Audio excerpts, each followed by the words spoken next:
So everybody's added a client. So now click on your one client and start new interview. So move the arrow down here, start new interview. Just to say, that sound effect doesn't happen all of the time. we didn't employ some great rock band. Do you wish to start? Yes. So then you should come up to this page and stay on that page. I know a lot of people are thinking, I'm going to rush forward, I'm going to press start interview now. Don't! Wait 1 second. You'll see in small writing down here at the bottom, please read manual before you administer GM hack. Now you're probably thinking, oh, well, that's like reading the small print of an insurance policy. I don't really need to read it. It's always the same. It's not. So instead, move the clicker down to this part here. Please read manual. Let's see what's there.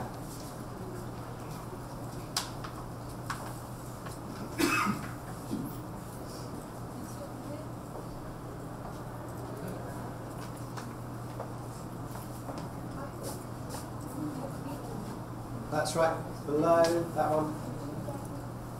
There we are. Okay, so click on start new interview. Yeah. Yes. Down here. This one at the bottom. That's right. Right at the bottom there.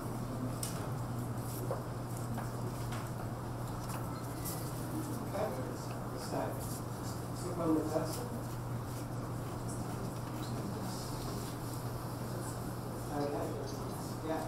So start new interview. Yes. And then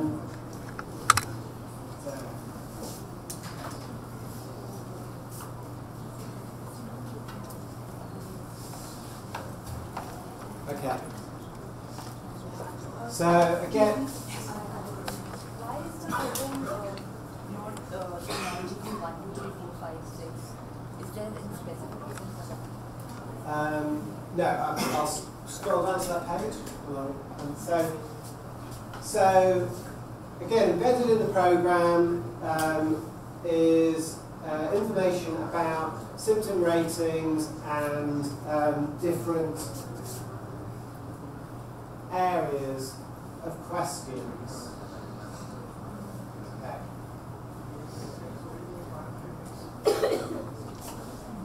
So you'll see that we saw earlier that an important part of the assessment is a rating, and that you're rating 0, 1, 2, 3, 8, 9. So 0 is no, not relevant. 1 is yes, but at a what seems to be a very mild, maybe quite fleeting, very infrequent. 2, yes, definitely. This is something that is relevant and it's having an impact on this person's life. It isn't just a fleeting thing, but actually this is having an impact that you can see, and that more likely than not is quite troublesome and is distressing for that person. And 3, yes, it's actually having really quite a severe and disabling impact.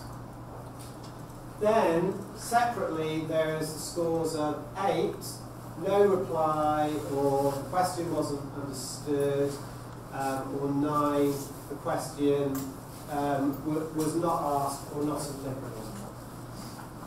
They're separated out just because the fundamental pattern is 0, 1, 2, 3.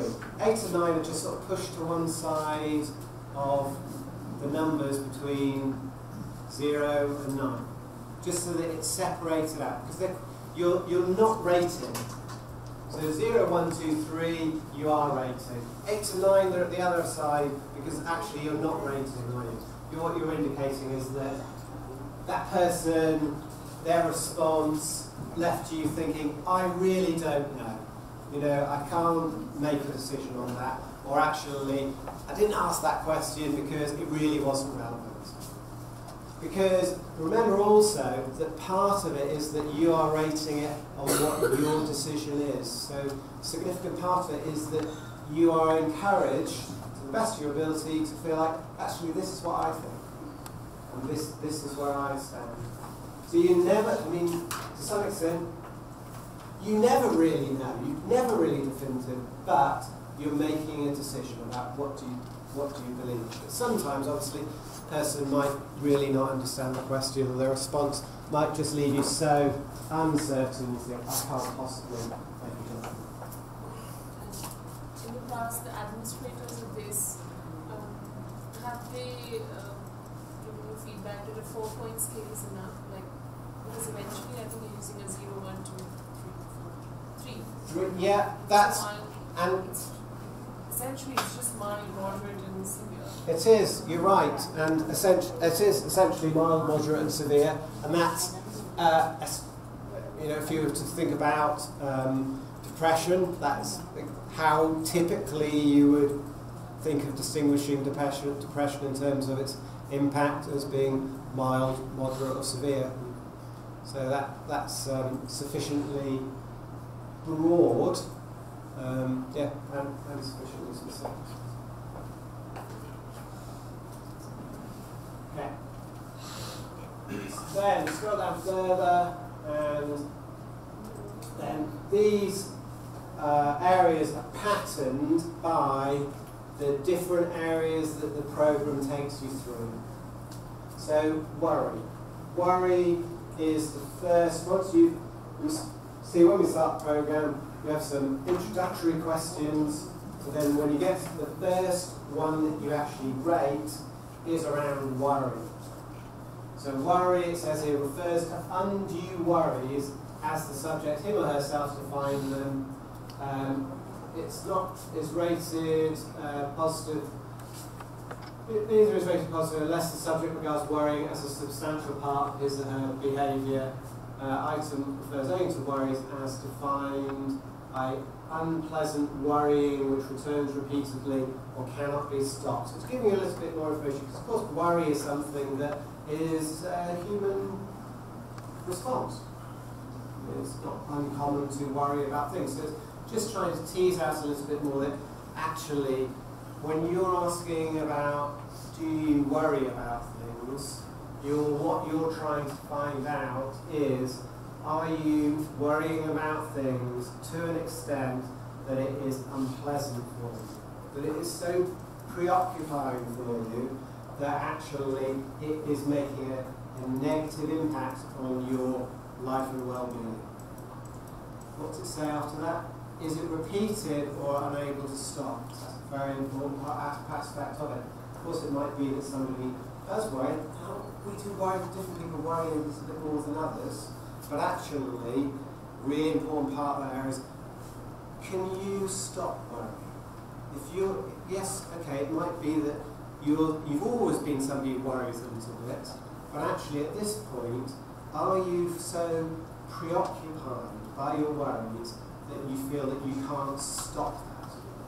And that's an important aspect of trying to think about, is this something that actually is mild, only a very mild, and despite what they want to do, they just can't stop worrying.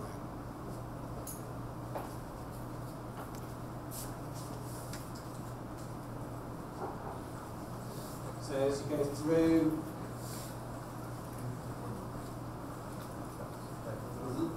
it's the information gives you more information about the different areas that the program will direct you to ask questions about.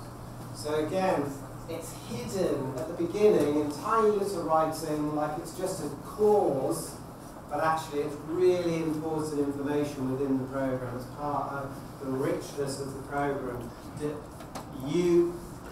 they're free to be able to download, and you can go back to it. You can go back to it and think, actually, what are the areas I should be looking about? What is it that I should be thinking about?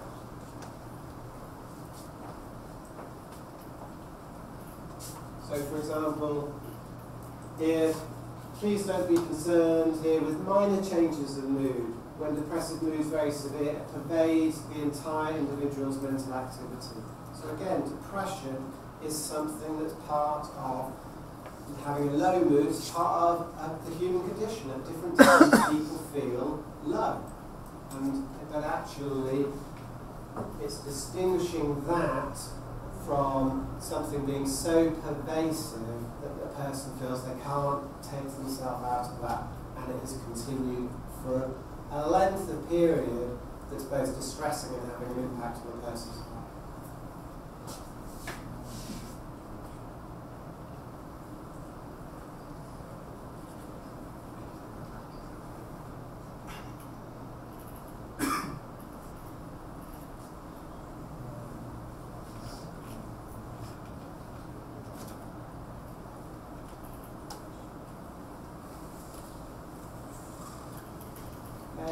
I'm just picking out a couple of examples rather than talking through all of them, but I suppose a couple of people mentioned studies where have taken place where people have primarily gone in because of a physical health condition, but actually what we've identified is that there are high rates of comorbidity with mental illness.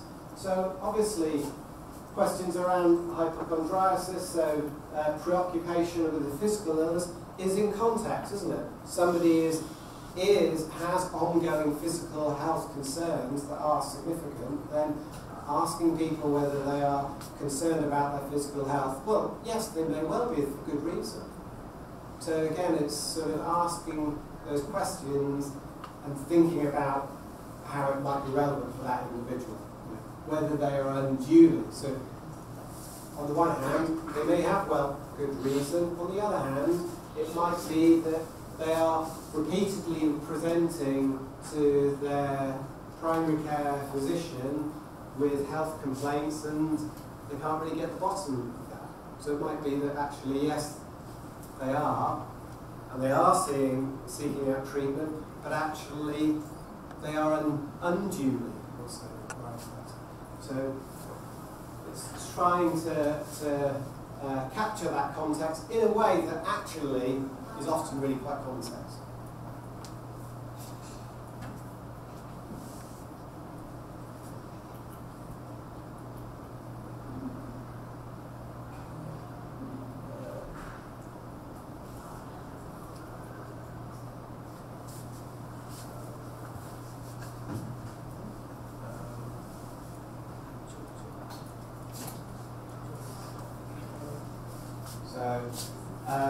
Again, picking kind of, sort of randomly really, but personality problems, there's a question at the end of the programme, more or less at the end, stress might be the last one, about personality problems, and just whether encouraging somebody really to think about actually, when they think about it, do they feel that they've had some difficulties from adolescence, perhaps in how they felt about themselves, how they got on with other people, how they've managed to sort of settle into work, family, and encourage them really to just try.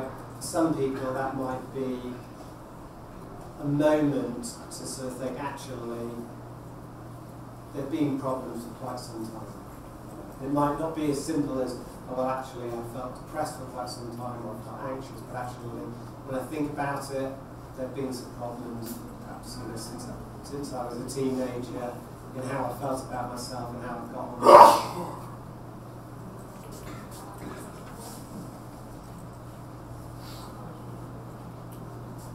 on. Okay, so just picked out a couple of examples, just really to make you aware that that's a really important part of the programme, and it's there for you to be able to access at any time. And we'll close that down now and we'll go on to the actual assessment itself.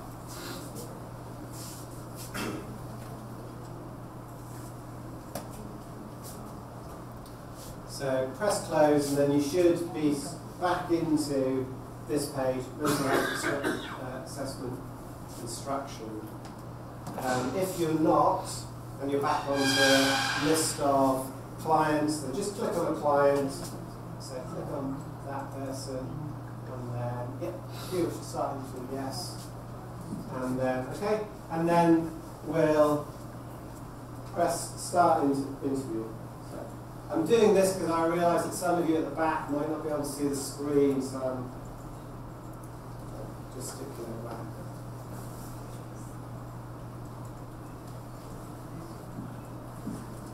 Okay, so like I said, the program is deliberately written to have a kind of a conversational style.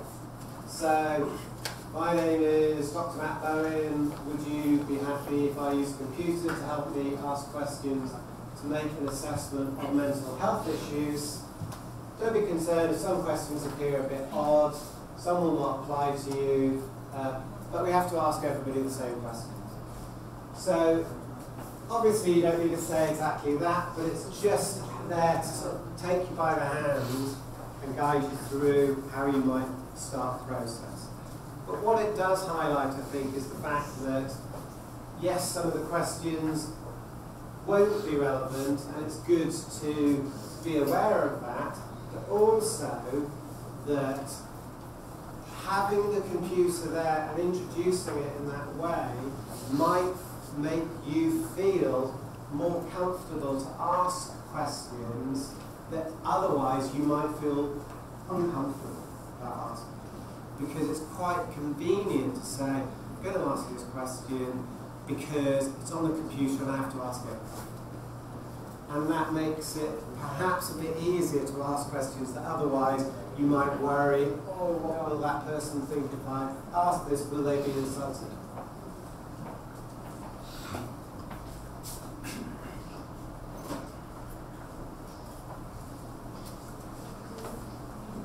Okay, so then that first page is a kind of a free text page. So I clicked wherever's bottom right. That first page is the free text page, and it's asking, you're asking, how have you been recently? Do you have any problems? When did they start? And you're starting that interview process. And I'm staring at reading that, but obviously that's your way to introduce yourself to that person. It's your way.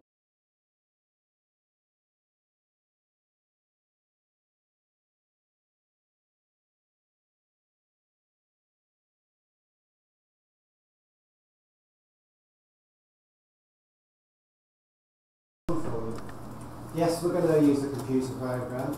I'm going to ask some questions and they're quite specific. But first, tell me about what's going on. Tell me about what's going on and how long has this gone on for? And in that, you are just typing free text. So you can just type into that now.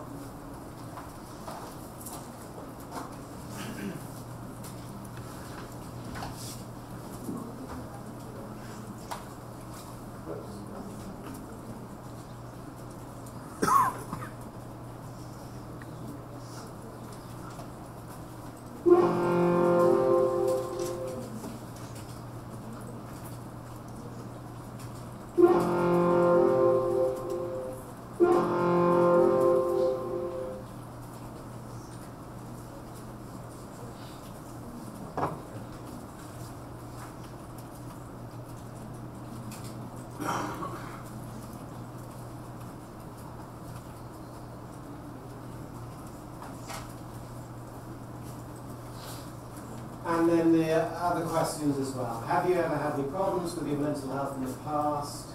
Has anyone in the family suffered from any mental health problems? And please tell me if there's anything about your personal or social life, including physical health, which you find distressing. And do you mind me asking if you've ever experienced any traumatic experiences in the past? And that's an example where obviously people do feel more uncomfortable asking that. It's an example where it might be helpful to say, this is a question we ask everybody, but have you had experience of any trauma or abuse in the past? So obviously these free text boxes don't contribute to the scoring and don't contribute to the analysis around the diagnosis, but they're really, obviously, really important components about you developing a knowledge, but also about your initial engagement with that person. So their first experience of you, once you've introduced that, is that you're engaging and saying, I want to know what's going on. I had a doubt. Would it be like after you establish better rapport with the patient, then ask about sexual history? Because I know it's very preliminary, but in Indian context, immediately asking initially about sexual would be a little intimidating. Yeah, and I think that's very much a judgment call. And then when I was stood over there a moment ago, I did, say, have you experienced any traumatic experiences, rather than saying, have you experienced abuse, physical or sexual abuse? Because yes, it feels like that's too much when you just starting. So it might be that phrasing it in a slightly more general way creates perhaps an opportunity for somebody to say if they want to.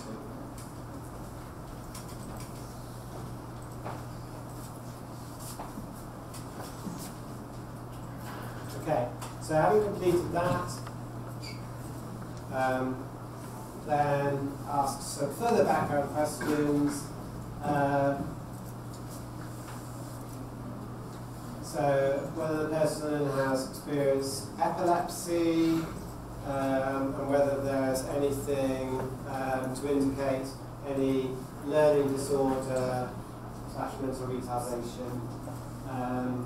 And obviously what you're thinking about there is a significant impact. Yeah, so has somebody not progressed at school, if there have been significant delays in their development. And if it might be that those are questions that you could ask a relative if it seemed like that was necessary.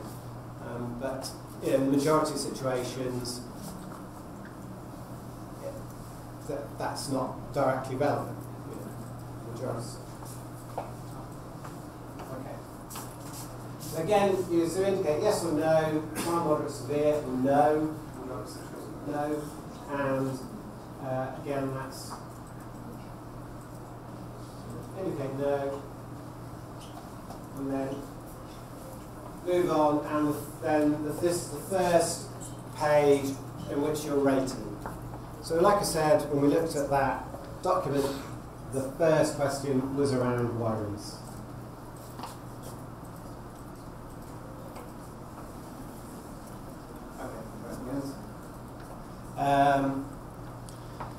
So do you tend to worry a lot? What kind of things do you worry about? If somebody says that they do worry, if they say no, I don't tend to worry about, you might follow that up. If you did, what kind of things? But actually, if they're saying, well, no, I don't, then you need to go into any more detail about that necessarily. But if they do, and they say, yes, actually I do, there's quite a lot on my mind, then it's us probing you to inquire further. So yes, I do, okay, so you're thinking, okay, this is relevant. Well, what kind of things do you worry about? Okay, well actually it's a number of different issues. Is that everything? And then, yes, how much do you worry? Well, let's say that we're quite concerned. Okay, so I clicked 3, severe, symptoms present, so it's asking following questions then. Does this worry and bother you? So we've identified, yes, this person is worrying quite a lot about a number of different things, and they told you what sort of things. You thought, okay, well actually that's really quite disturbing. The person seems quite troubled by that. So the follow-up page is like, does this worrying bother you a lot? Is it unpleasant? And do the thoughts keep coming back? So if you're trying to stop the worrying process, do the thoughts keep re-intruding into you?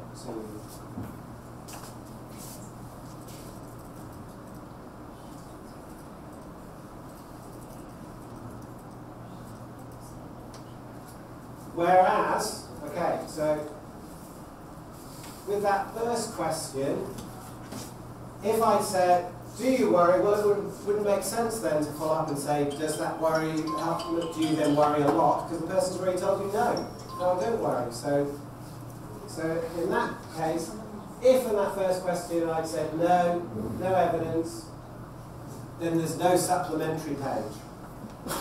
So the program has a core in which it's asking the same core questions for everybody so that you ensure that every issue is touched on, but if, for some of them, if you're indicating, yes, this is present, then it asks supplementary questions to gather further information and then brings you back down to the core.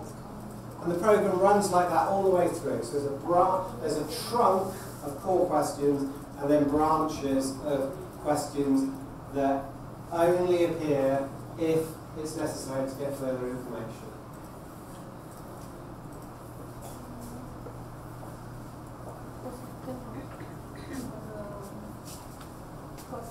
And and it defaults to 0, so if you just click, if there's no evidence, then you just click no. So I have to click through a couple of pages. So see that depressed mood, have you been sad recently? Well, it's still following up on loss of interest, so it's still probing questions that relate to depression, even though I said that person hasn't felt sad, but it's still probing other questions related to depression.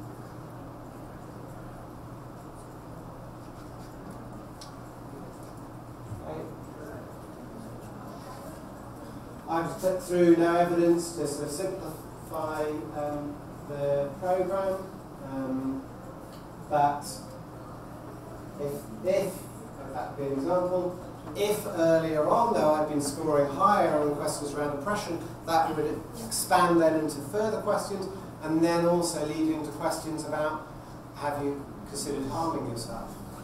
If you'd indicated yes, have you had thoughts of taking your own life? So those questions are related to severity. Absolutely.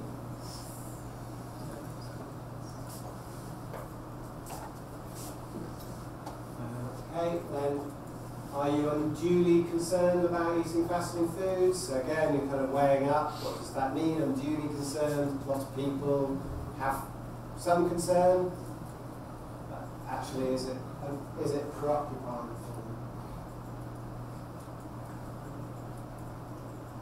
Hypochondriasis.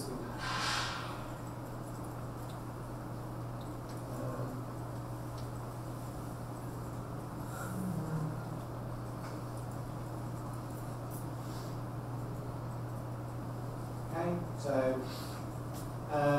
thought disorders. So I'll just click through 0 just to show sort of that core series of questions.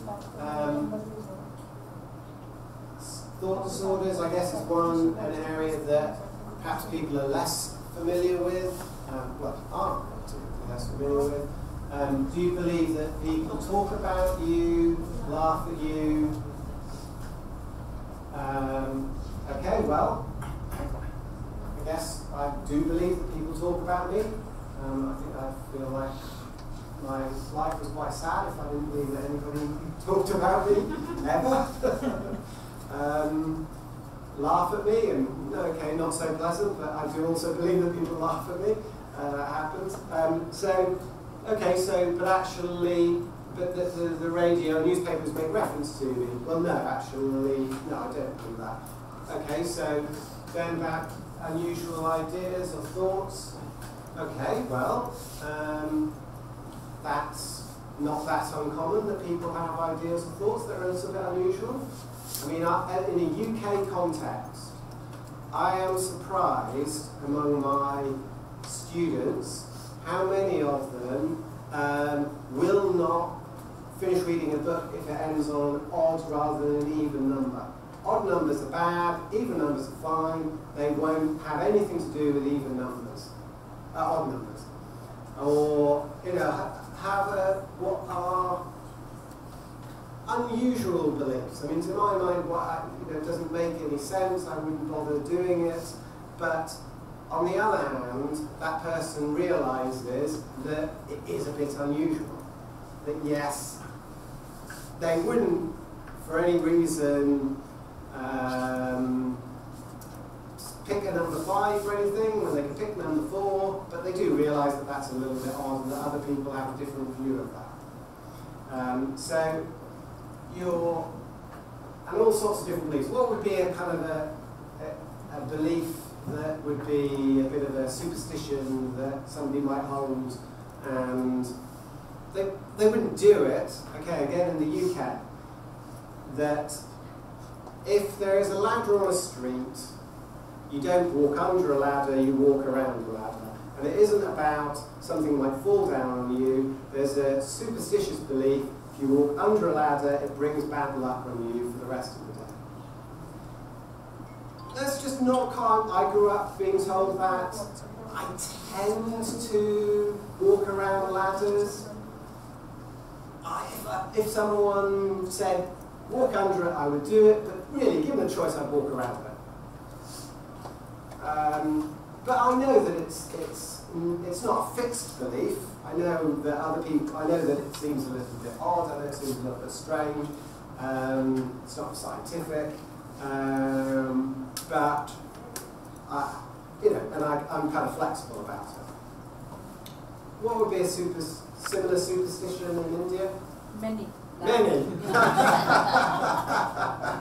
Too many to say, give me one. Black cat.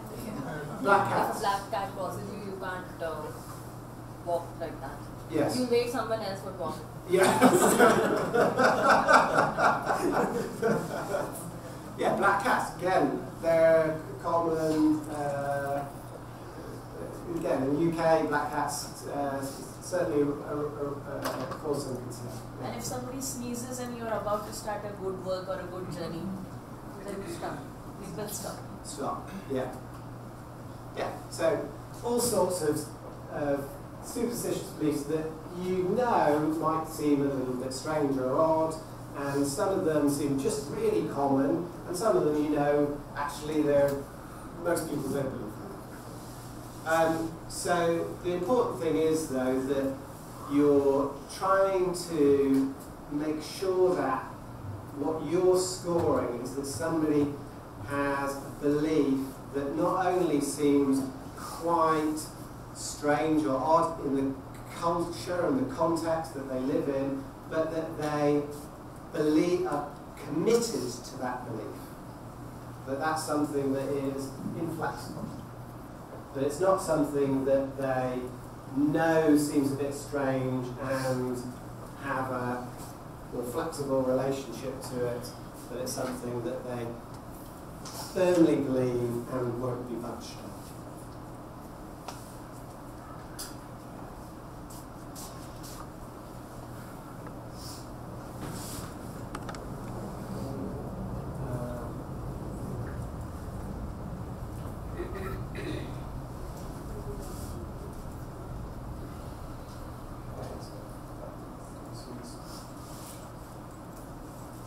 Use SOS problems and stresses. I think, Paolo, you were the instigator of having a stresses question. Do you want to say why or? Well, stressors is a very important question, or is a very important issue to ask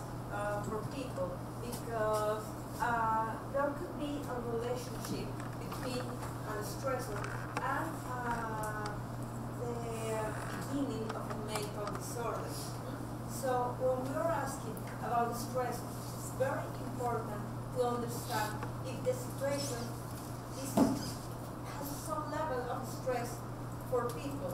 Why? Because a situation could be not enough stressful for you as an interviewer, but for the person who are you interviewing is a very important situation. So it's very important to mark that. And examples of stressors are romantical issues, financial issues, and the death of some belonging one. Those are important aspects to ask in that question, in that screen. Brilliant, thanks. And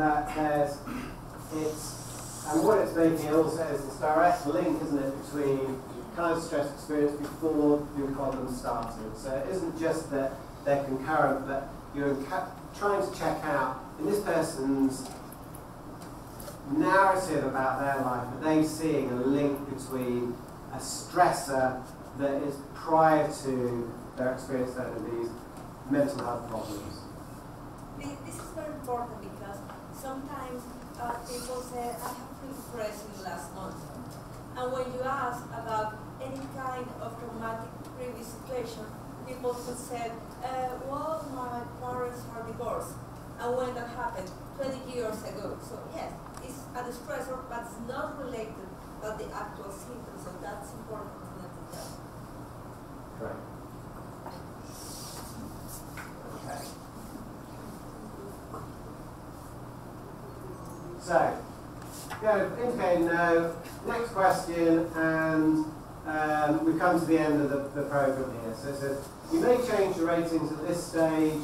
In that case, you have to click back to previous questions. So you'll see, as we go through, there's a next question, previous question option. Sometimes that's really handy because you might go onto a page and in that instant think, oh no, actually, I'll reassess.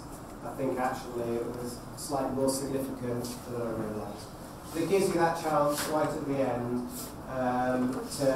you have to work your way all the way back through if there's a question previous, but it gives you that chance to do that. You might get to the end and you just think, actually, now that I've got more information, I wasn't sure if their mood was depressed or not. As it's continued, both in terms of what they said, how their presentation is, I think that's more significant than I realised. So you can go back. Okay, we'll say, do you wish to continue? Yes.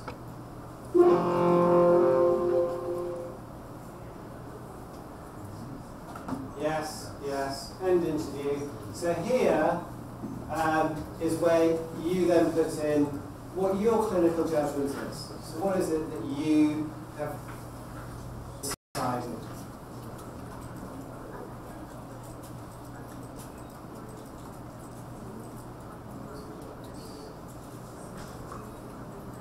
Okay, so options are Bundesschaumann or Bundesschaumann.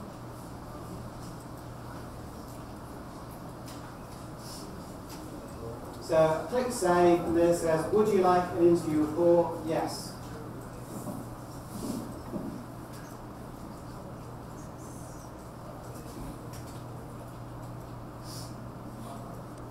And then that might pop up instantly, but if it hasn't, go to the bottom of the screen and where your internet button is, and tap on that. And then open that up.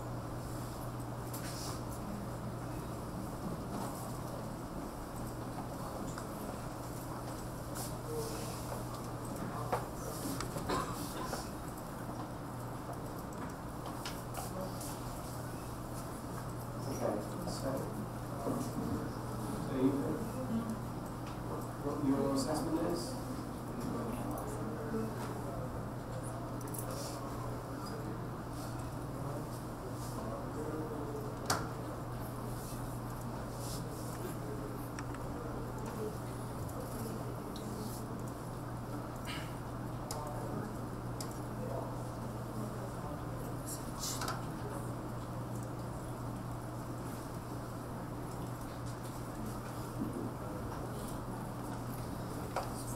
Although there were some questions regarding personality problems, but will this be able to diagnose personality disorder also, or just No, it would be question personality issues. It wouldn't be confident. I mean, in the assessment, you might think, oh, actually, maybe there are sufficient issues to think this might need further inquiry about whether somebody has personality disorder. But the one question is more in a way of a prompt to think, actually, maybe this is something to explore further. So what are the disorders which it actually does diagnose? Depression, anxiety? Yeah, I mean, it's... ICD-10, depression, anxiety, psychosis or schizophrenia? Yeah. OCD? Yeah. Bipolar. Phobias, mania? Yeah. Not anything else, right? And substance abuse? Substance abuse. Eating Eating disorders. Yeah, linked to schizophrenia. So it's I'd say that personality disorder is the one area where it is more of a prompt for further inquiry. So if you scroll down to the bottom here, so you'll see that you've got the client details, then quick summary, and then in here ratings, and each of these will be between a different number. And each of those numbers are a multiple of 3, because every question is scored 0 to 3. So some anxiety, overall scores between 0 and 12, because there were 4 questions related to anxiety, each scored 0 to 3. Whereas psychosis scored 0 to 9, because there were 3 questions related to psychosis, thought disorders, delusions, hallucinations, that 3 questions related to scored 0 to 9. And then you have both the GMHAT diagnosis and then your own clinical judgment. Might be that they're identical. It might be that the main diagnosis, and this is an important factor as well, is that it always will have main diagnosis, other possible diagnosis. Because the reality is, of course, that we know that comorbidity is very common. And we also know that there is a risk that one particular area, one particular aspect of somebody's mental health problems can overshadow or overweight to the expense of others. So it automatically is defaulting to consider, are there maybe a number of different mental health problems. Might be that your own clinical judgment is that, yes, I think the one that is more important is the one that the diagnosis has said is secondary. You might have a slight difference in that weighting. And then this is saved automatically. So I said at the beginning that you can say, all of this information is saved. You can then go back to your file and track the history of all the assessments that you've done of that same individual. And this can then be printed out, and it can be printed out, can be shared with that person, if that felt most appropriate. Or it might be used as part of a referral system. So we had quite a lot of conversations about the possibility of experience of ASHES using GMHAT, or in the UK, or say general physical health nurses having used GMHAT. And one of the things that you often find is that you'll have people who are really quite experienced working in health, and they know that something is wrong, but they don't have the knowledge and skills to know exactly what that is. And I know certainly in the UK, what people say then is that then when they want to refer on, they feel that they haven't really got a very powerful way of referring on, because to say, I know something's not right, is sometimes not taken in quite seriously. And so it can be very helpful for a referral process to have something that is saying something a bit more substantial about the nature of the problems.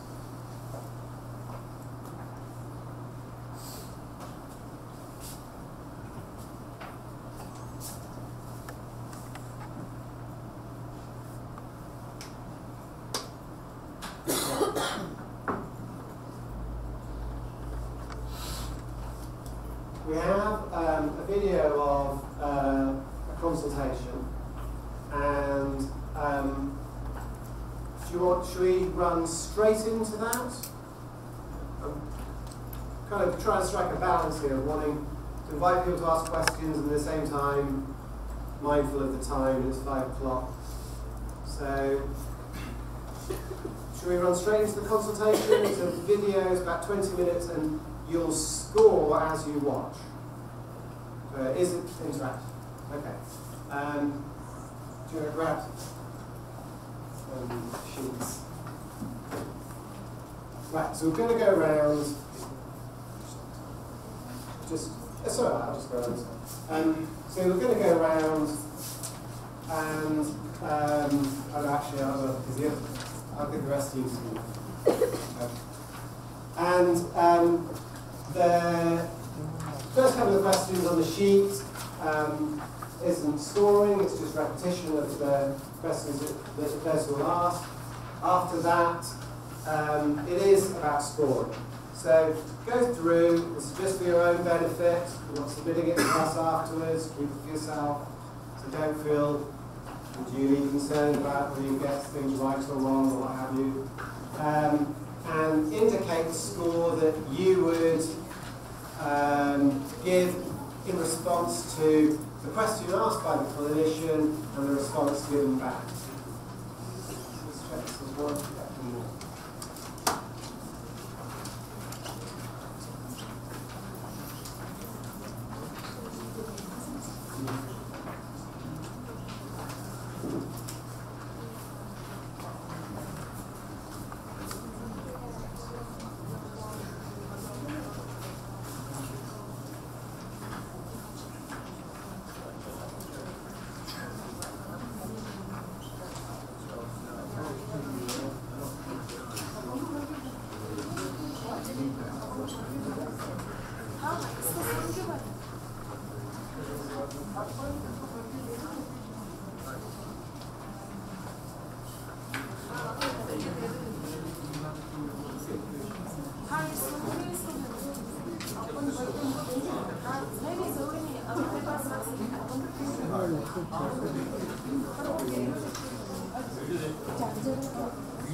So the video is going to come on the screen, and then as the clinician asks the question, see the response, and you indicate then.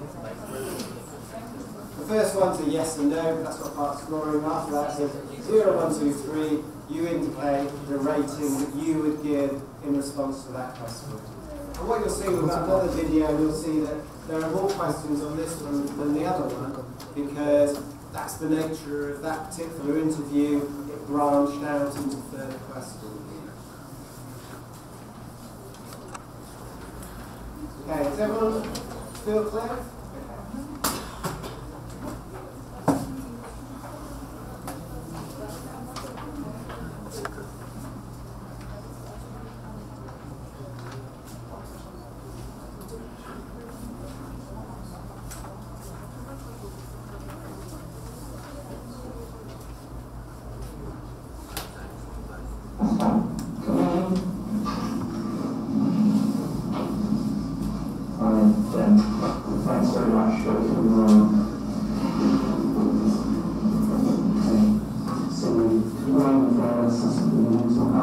and most of the people are not online, there's a lot of things okay, but still I believe more systematic in how to be. We're not sure it's time to talk about everything that's important. Some of the questions that I asked Maxine, although they might not be relevant at all, so I apologise for that in advance, but just saying that that's the case. Okay. So, how have you been recently? How things been going? Not so great, really. Just don't feel myself. So, feeling down? What's the recent thing causes something to go on a longer time? it's been about 2 years now, so it feels like quite a long time. Okay, so about 2 months you've been feeling a bit down. Okay.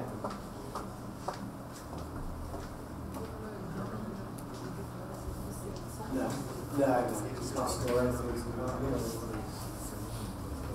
The noise in the system is either you can somebody can explain it.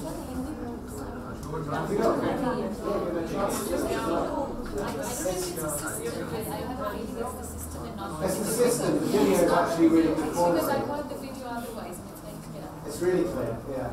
It is the system. But give it a try.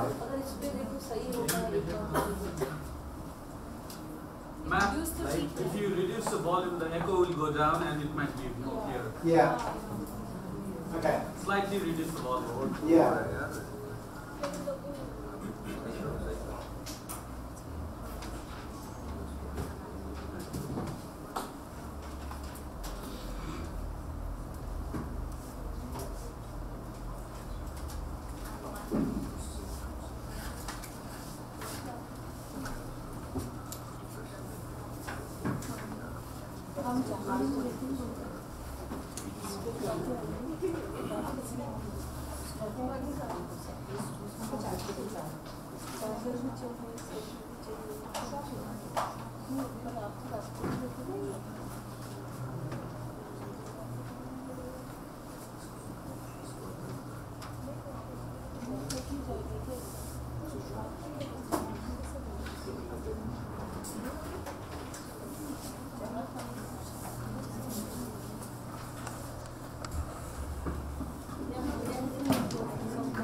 Okay, so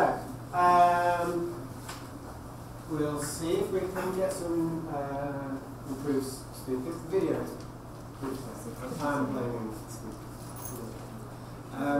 but we just had a walk through the tool, and so we've got some role-play scenarios. So actually, what we're going to do is watch the video, then do the role-play scenarios. But time's ticking, so why don't we just go straight into the role-play scenario? If we get the audio-visual working, we'll use that if we get a chance. But we've got some 3 role-play scenario case studies, and we'll go around. If you put yourselves just into pairs, and one of you chooses one of the 3 role plays, adopts that character, and the other one has a go with the assessment tool. Okay? Excellent.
Okay, so you've got 3 scenarios, and in pairs, one of you conducts the interview, and the other one selects one of the 3. So obviously, conducts the interview, you need to go back to back on the GeoMap program to add a client. So while one of you is looking through the scenarios, selecting which one you want to pick, the other of you go back to the program and go back to add a client. Or you could do it as interview 2 of the same client. That would be fine.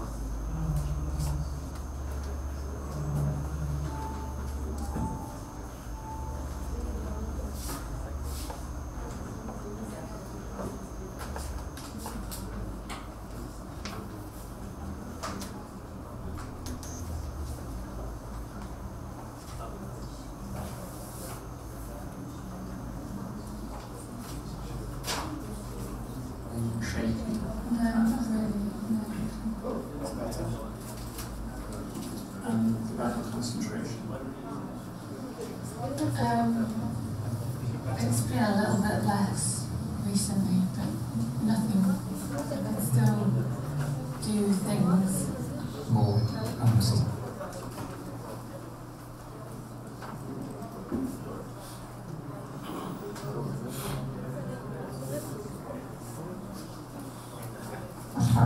Come in.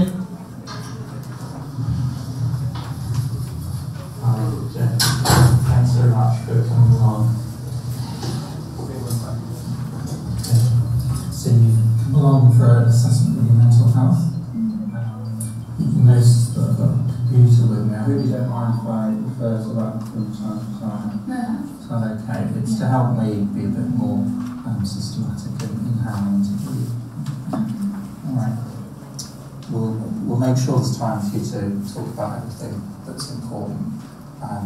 Some of the questions that I ask might seem odd or they might not be relevant at all, so apologise for that in advance, but just say if that's the case. Okay. So, how have you been recently? How have things been going? Not so great, really. Just Okay. That good enough? Yes. Excellent. So, put the scenarios to one side. Pick up your sheet, the consultation 1, and miss the first minute where she went into school. So we'll play this through and then score as we work.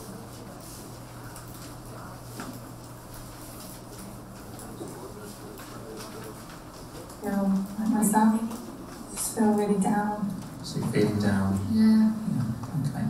Is this a recent thing or is it something that's been going on a longer time?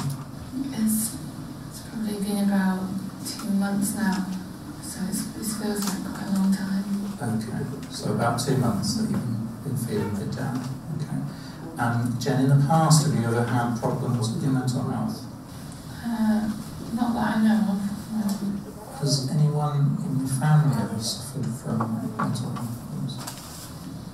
No, not that I can think of. Could you tell me if there's anything in your personal life, social life, which is distressing you in particular? Other than what we're talking about today? Other than what we're talking about today, okay. Have there ever been times in the past when very troubling or upsetting things have happened to you? I can't think of anything at the moment, no. Jen, in the past, have you ever had problems with your mental health? Nothing serious, I don't think. Okay, so this is the first time that anything like this has happened to you? Okay, alright.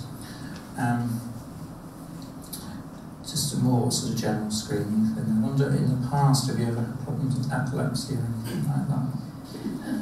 No. And were things okay at school for you? Did you ever have difficulties with taking in your information or anything like that? No, that was fine. Do you tend to worry a lot?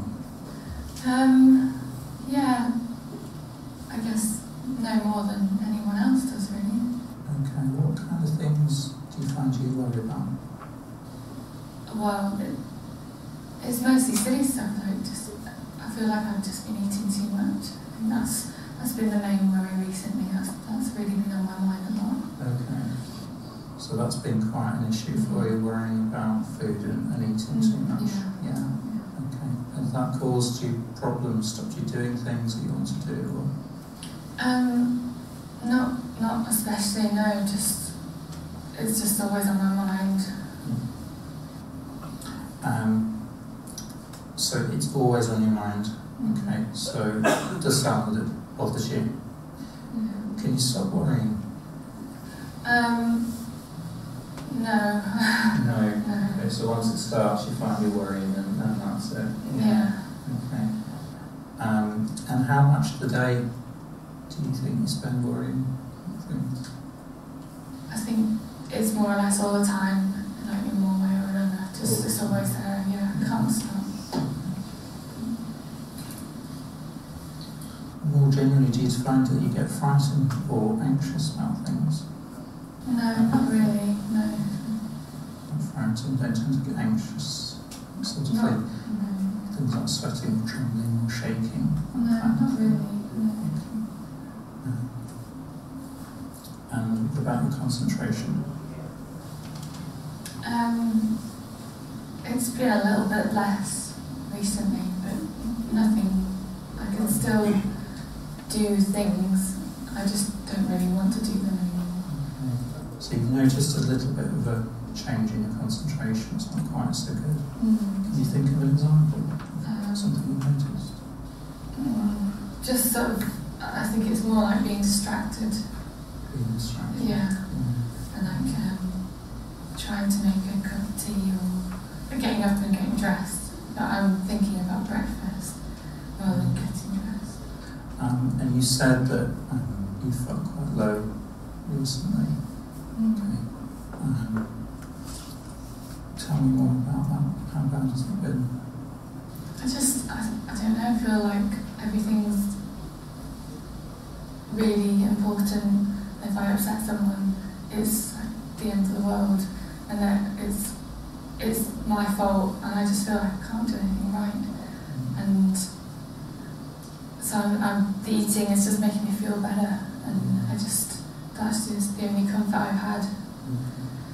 So it sounds like you feel very guilty about things, blaming yourself for things going wrong with friends and stuff like that. Yeah. And added to that, worrying a lot more about eating and stuff like that. Yeah. Has that caused you to lose interest in things? Things that you normally enjoy doing, TV programs? I don't really feel anything either way about doing stuff like that. I don't tend to see my friends as much anymore. Just because I feel like they're probably better off having a best time without me. I understand. So you kind of almost feel like you make them worse by being around them, so you don't want to be around them. Do you find yourself feeling worn out, lacking energy, that kind of thing? Yeah, it is. I just feel really tired. I feel like I just want to sleep a lot. And do you feel like that most of the time? Yeah. Right. Okay. Okay. You talked about feeling guilty, feeling as though you're to blame for things. Okay. How much of a problem is that? Well, I don't really know. I feel like it a lot of the time, even when people don't say anything to me, I still think they're thinking that I've done something wrong. It's there all the time. For you. Yeah. Okay. Yeah. It sounds painful. Doesn't sound easy. With feeling like this, have you found that you've slowed down in your activities, that you find it takes you longer to do things, or your movements are kind of slower at all? I don't really know. I haven't really noticed. Not something that you've noticed. Okay. I suppose a more general question, how about the future? With sort of feeling like this, sometimes people find that they find it hard to look forward to the future, or tend to feel kind of hopeless about things. I don't think it's going to get any better, is it? It's been 2 months. It doesn't, I don't know, whatever it is, I don't think it's going to get better. And are you, or what would you see yourself doing, say, in 6 months or a year's time? I'd probably still be at home, probably still be feeling the same way. I don't think I'm going to meet anyone new, I'm not going to get a job or anything, so I just need to sort of stay at home and rest, really, I think. Jen, have there been times when you've actually felt like life's not worth it anymore, or thoughts of kind of harming yourself, or anything like that? Not harming myself, no. No, I don't think so. Sure. Yeah. It's felt though like things are not worth it though, not worth living. I can't see much point getting up in the morning. Okay.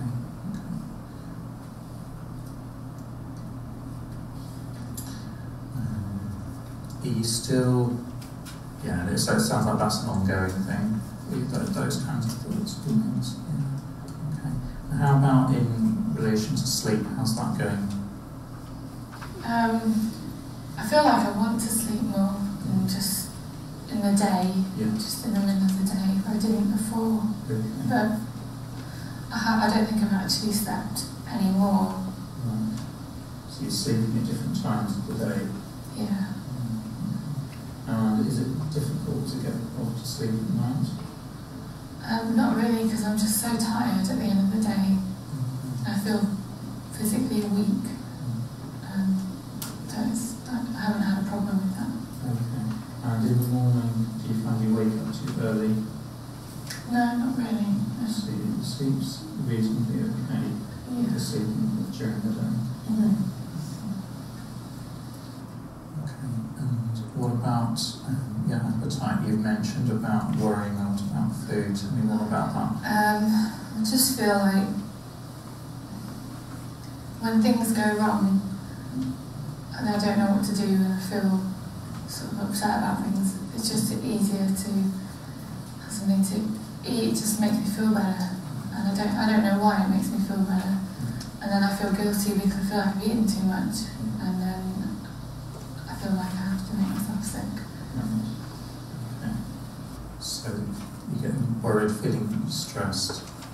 You know that if you eat, it kind of makes those feelings go away, but then after that, it sounds like you get some other guilty, sort of worrying feelings, and then in response to that, you make yourself. Yeah, I feel like I'm gonna put on loads of weight, and that will make me feel even worse. I think maybe if I have eaten something, sometimes I just think it'd be just easier just to be sick, and then it kind of resets everything. And has your weight actually changed? Have you noticed? I haven't weighed myself. No, wait. Have you noticed clothes being loose or tight or anything like that? Maybe a little bit looser. Maybe slightly looser. Okay, so you possibly lost a little bit of weight. Yeah. Okay. What do you think your friends would say? Has anyone said to you, oh gosh, no one's really said anything. I think they don't really want to talk to me about it. I understand. And just in relation to libido, have you noticed any difference in your sort of sexual drive recently? No. Right. You talked quite a bit about this thing with food. Can you tell me more about your eating habits? You said about tending to eat and then feel guilty and then make yourself sick. Okay. Well, it's just that really. Something happens and I feel like I can't cope, and I'm sort of panicking that I can't put whatever's happened right. And then I just find myself just eating a bit more. Do you find yourself avoiding foods that are particularly fatty? No. Sounds like you do, or you tell me, do you feel, in terms of your own weight, do you feel as though you're overweight? I constantly feel like I will be overweight, but that's why I'm being sick, to make it right again. Okay. So if it sounds as though what you're saying is, yeah, I'm eating too much, but I'm doing things to stop myself getting overweight. Yeah, and that worries you, the thought about becoming overweight. Yeah.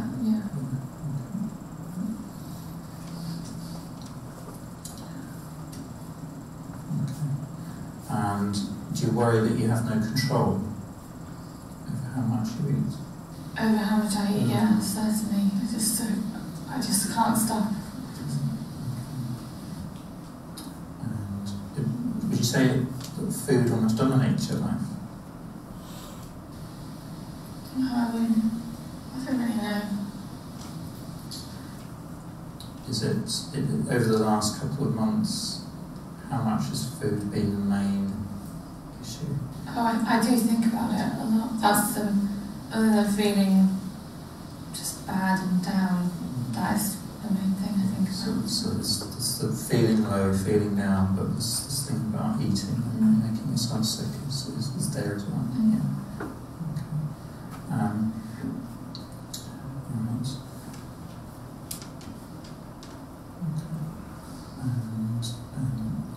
Do you mind me asking about if your period stopped or anything like that? No. Right. Jen, what about your physical health? Do you worry about that much? Whether you're in poor health or things wrong with you? No, not other than being overweight, no. Okay. And do you find you check things, for example, locking doors or being clean and washed or anything like that? No, not really, no. Okay, so you don't have any rituals or things that you... Right. Sometimes people have fears that kind of that they know don't really make sense, like being frightened of snakes or crowds or things like that. Are there any things that you're afraid of, like going out or anything like that? No, not really, no. Do you have any rituals or things that you... Has there ever been a time recently when you felt almost too full of energy and too many ideas? No. No? It's quite the opposite? Yeah. I understand. Okay. And again, have there been times when you have felt very happy at all recently? Not really, no. And the times when your thoughts feel like they're getting muddled up or mixed up? Not really, no. Does it ever feel as though people are kind of talking about you or laughing about you? No, other than when I think my friends aren't happy with me. So it sounds as though you do tend to have this thought in your head a lot that other people aren't pleased to be around you, or that they don't want to be around you, kind of thing. Yeah. Okay. All right. Do you ever feel that your imagination's playing tricks on you, or anything like that? Not really, no. Okay. There are ever times when you find you can hear things that it doesn't seem that other people can hear? No. Or noises or voices or anything like that? No. Are there any times when you see things or have visions or things that other people can't see? No. Okay. All right. Also, some people, when they're not very well, find they lose track of time. I just wonder if you could just kind of test that out. Could you tell me what day of the week it is today? Yeah, it's Thursday. It's Thursday. It's fine. Okay. Any trouble with your memory? No. Nothing to okay. I need to ask you about your drinking habits, alcohol. How much do you drink? Only like on the odd time that I go out with friends, but it's not very often anymore. So you drink less alcohol now than you would have done a couple of months ago? Probably a little bit. Probably a bit less, okay. In the last week, how many times have you had a drink? I haven't had anything. Not had anything in the last week? Okay. Do you take any other drugs that are not prescribed? Any illicit drugs? No. Okay, cannabis or anything like that? No. Nothing at all? Nothing. Okay. Do you feel you've had sort of emotional, psychological problems really that have been with you a long, long time, all your life, or sort of since you were a teenager? I don't think so. I did make myself sick a few times when I was younger, when I was 14, but I don't think I've had any emotional problems. Found that you've normally, when you've not been feeling like this, you've normally been able to get on well with other people. Yeah.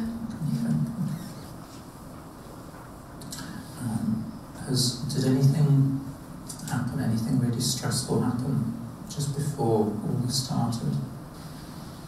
No, nothing really. Okay. What's your understanding why this has happened? I just think I've just upset people, and that's made me feel bad. Just feels like it's your fault. Yeah.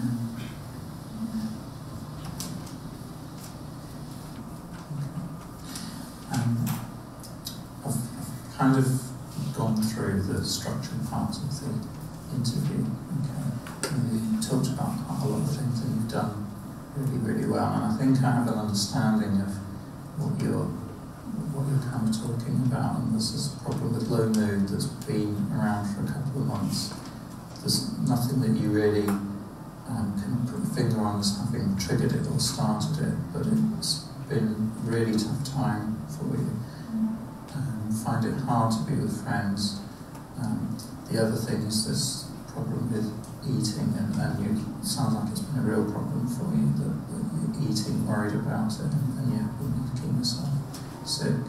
Are there things that you feel I've not asked you about, or are there parts that you probably need to explore more to really understand your problem? I think that's probably covered everything. Thanks very much for talking with me today. I hope I've got a good understanding of what the problems are. We obviously need to make a plan about how we're going to best help you. What will happen next is that I'll have a discussion with the doctor that I work with, and we'll be in touch very shortly and agree together a plan for you. Does that sound okay? Yeah, that sounds fine. Okay, thank you very much.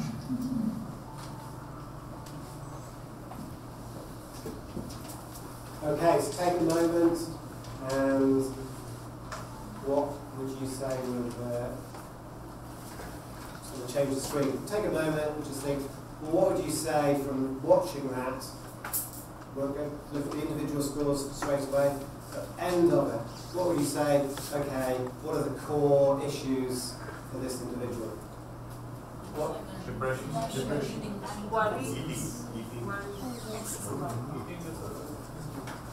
So,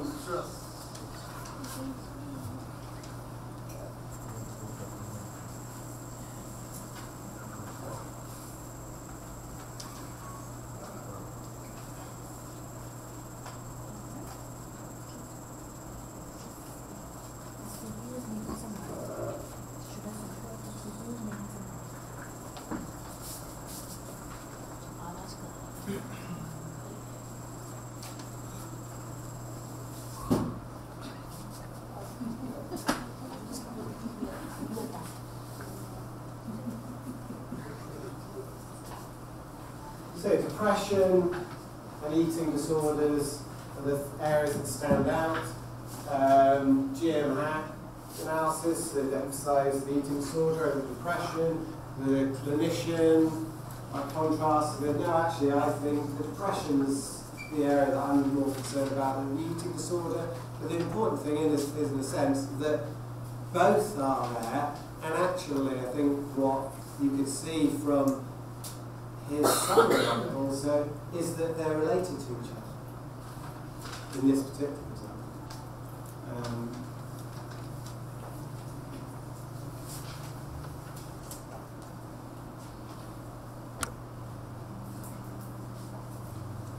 So, what stands? Questions, thoughts from watching somebody else use geometry?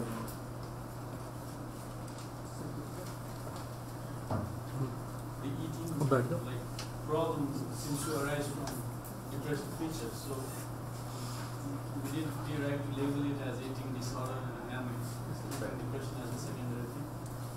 Exactly. So, like I say, in that example, the clinician's assessment was actually depression and eating disorder. So the clinician's assessment was actually, I'm prioritising the depression, the eating disorder, I can see as interlinked. Both are important, both I take seriously. And I guess that is, I think, a good example of why, as a programme, having both main and other possible, not defaulting to one, but always defaulting to what are the main issues, captures it. If there are multiple diagnoses, will it follow hierarchy system? So it does fix out saying main and then other. Let's say a patient has depression and schizophrenia. Sure. So I give schizophrenia as a first diagnosis. Yeah. Yeah, and not an uncommon combination of that. And I guess maybe that's a kind of situation where perhaps schizophrenia tends to be the thing that clinicians would respond to first, but actually maybe at a risk of ignoring the depression, definitely, yeah. Or a social phobia that's quite more unusual. So I think, yeah, one of the advantages is that it defaults to assuming that there's, let's see if it's more than just one.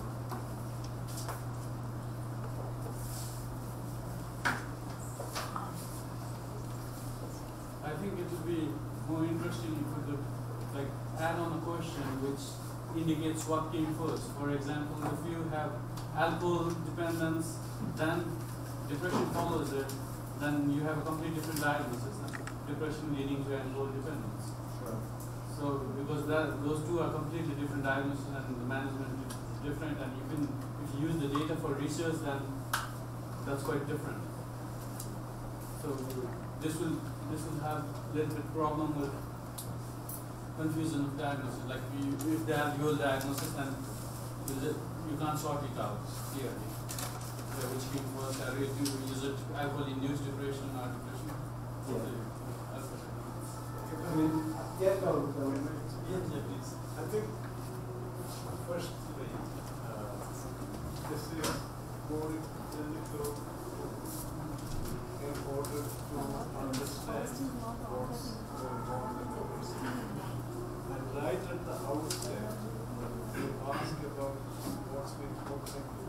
If there is a drinking problem or low mood or whatever, when did you start drinking? And then you ask about the assessment you do mental state examination. That doesn't really take account of historical issues. That takes account of what's troubling at present. So you have a good picture of what's troubling you at present. But then you ask questions about how long has that been going on, whether you have drinking problem or whatever.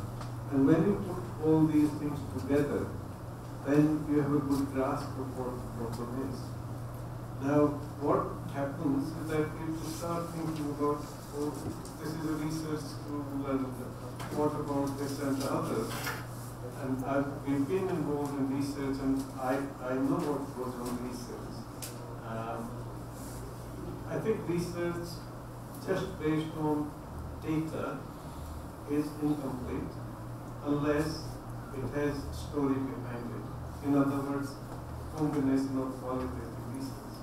And what an assessment we want to do is to combine story along with the information. So you can then decide. You can dissect if you want to use research whether depression came first or drinking came first. So for research database, you can then enter accordingly. But for clinical purposes, I think it's important, And the other thing, if I may say, is that I'm sure Matt may have emphasized that, but the important thing is this is an aid to your assessment. I keep saying it's your servant, not your master. So you have to use that by using your skills in order to identify people's problem. One last thing is that whenever you see people, and I have worked in India, I've seen people in India, a lot of people come down and you end up asking questions in front of 5 or 6 people. I think we have to somehow get over this, because emotional and mental health problems person can't disclose when there are 5 or 6 people sitting around. And somehow people get a true picture of what's going on.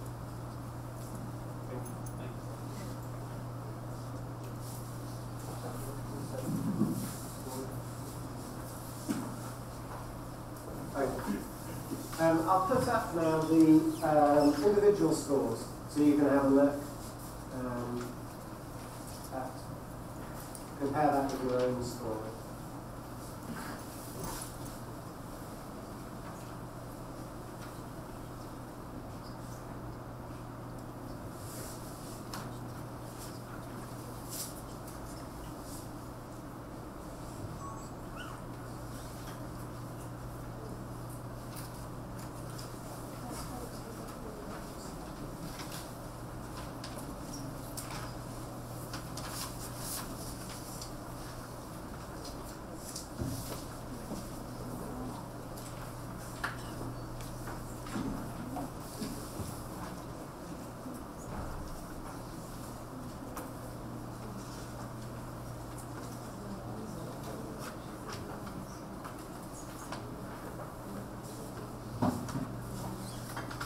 I'm mindful that it's coming to 5:45.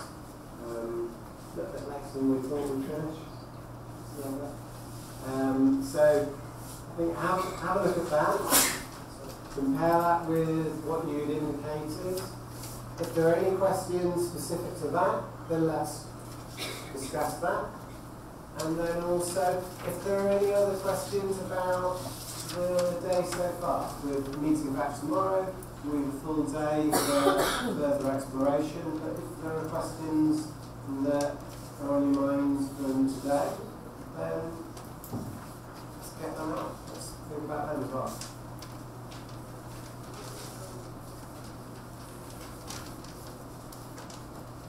So, any questions first? That's the scoring. How do people feel? They're like, well, actually, yeah, that's kind of in the territory of where I was. That makes sense to me, or is there anything that jumps out that makes people think that was, don't know where that's coming from?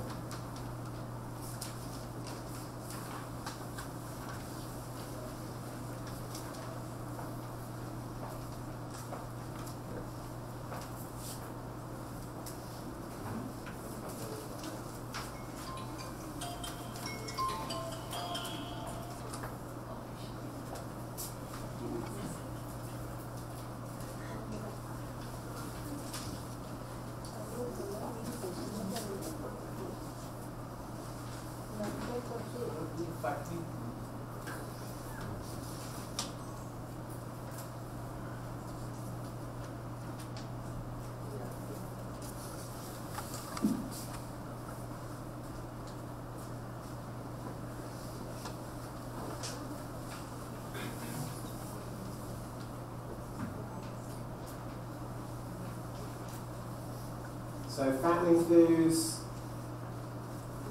scored as a significant issue. She seemed to be particularly concerned about that.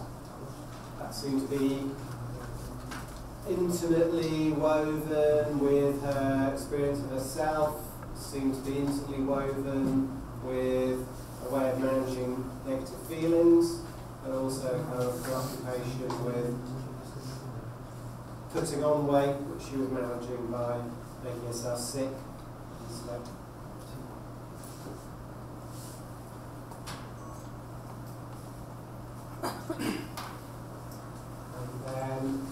And then the rest of the interview actually kind of went through fairly quickly, and she repeatedly, no, that's not a problem, no, that's not a problem. So those areas will score zeros, that took up a fairly small portion of the interview as a whole.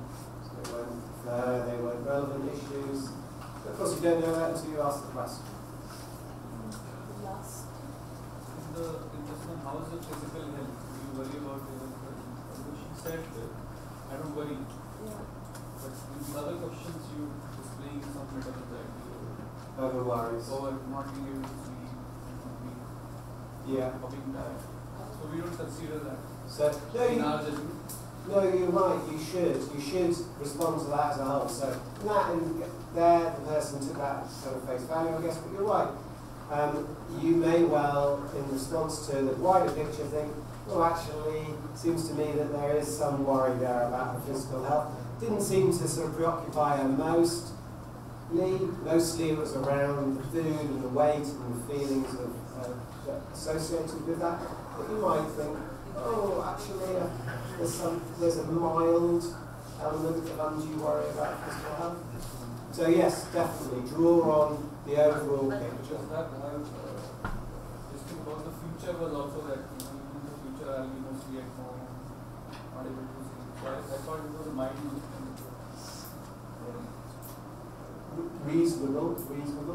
Certainly when the questions about the future, obviously, they're thinking particularly around perhaps depression and whether somebody's thoughts about the future have some hope to them, or whether somebody feels kind of hopeless about change.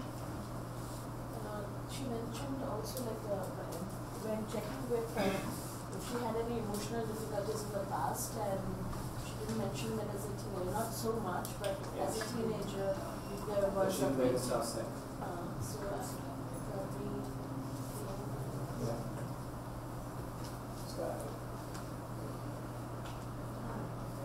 Okay, so again, what you saw that the line that the person took, which again could link to a more sort of personality disorder area questions. Yes, okay, somebody had fleetingly had some experience which had distressed them in the past, but what they weren't, and he sort of teased out really, was this wasn't something that had been a continuous problem from teenagehood, adolescence, straight through. And that was the bit that he kind of emphasised really was, had this been something that had continued to be a problem through, rather than something that had been an episode long. So for that reason, indicated that actually it wasn't ongoing problems.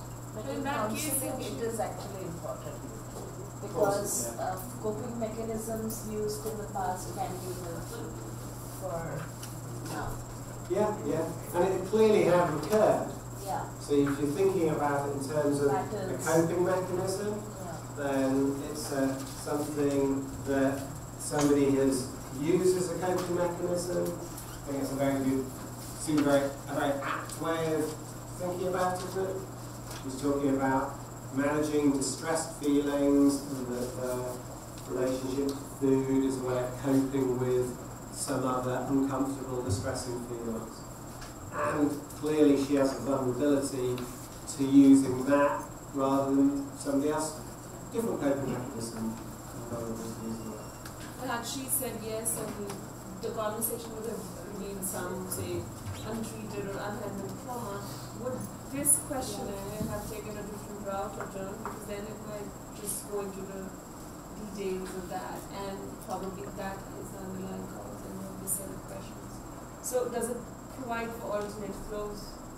So it has a core that runs all the way through it. So everybody is being asked this series of core questions, and then out of that sort of branches of exploration of areas where there are problems, and then it goes back to the core. Okay. So, but the question at the very beginning, where there's a question about have you had experiences of abuse? Yeah.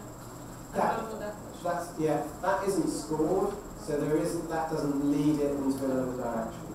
It's only at the point where you're scoring questions that you are entering that system where you might have further exploration.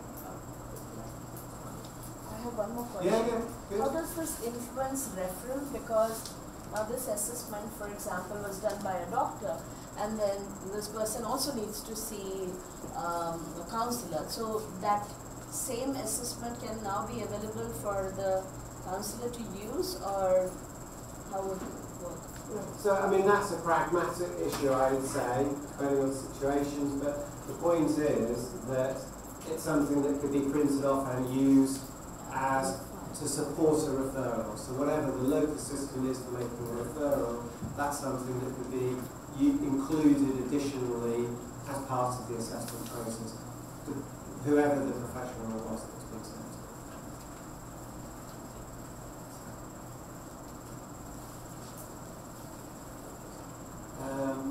Okay.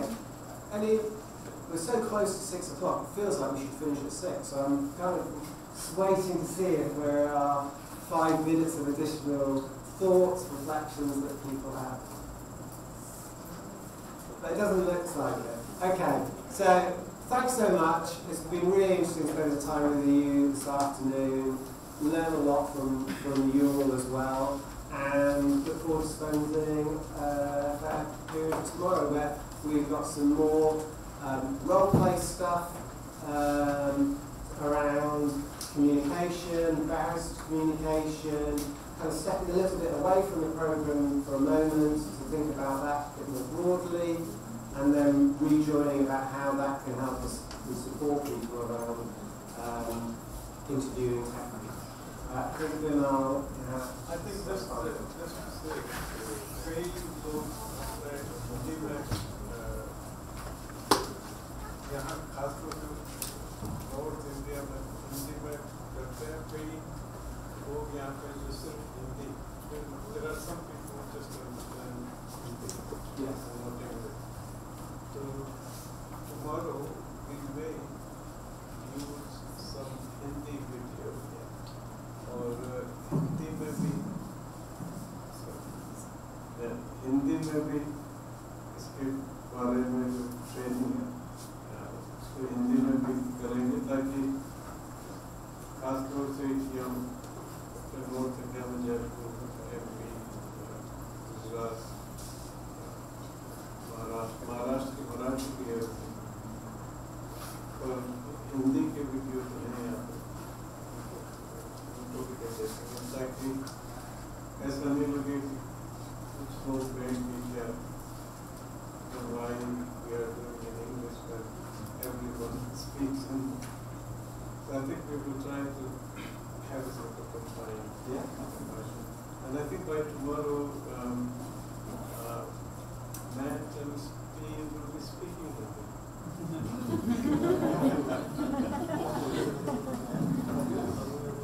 That's our dream in Hindi.